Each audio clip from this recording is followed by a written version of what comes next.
How to use nearby share in Windows 11. So in this video tutorial I'm going to show the perfect way. So nearby share is a very useful to share your files, photos and links to nearby device. So let's start with the video, guys. So welcome to my channel Netcosh on Web Tech Zone, and if the at the end, if you like this video, hit the like button, subscribe my channel, and don't forget comments below. So let me start with the video. Okay, come to this share option, search options, and search for nearby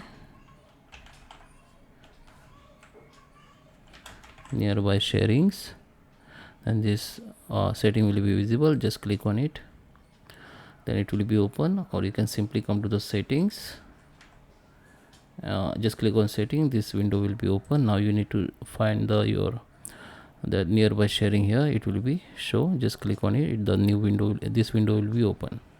Now here we need to make some settings. If by default it is off, but you need to make it everyone nearby, it will be on to nearby device. This is a location where the file will be saved, which you will receive from the nearby device.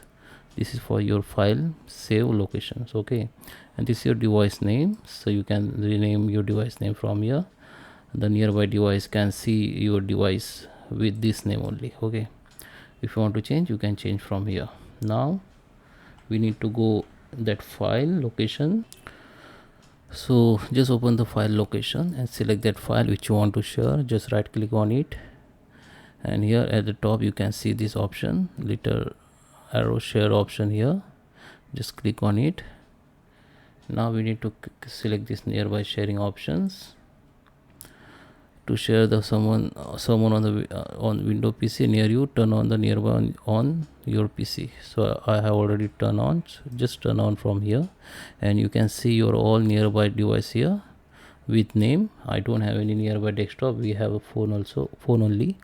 So if you have nearby device, just select that device and send it. After send, this device need to accept your invitation. Once they accept, your file will be sent to them. Okay, so that is the process. I hope you like this video. Please subscribe me. Thank you for watching.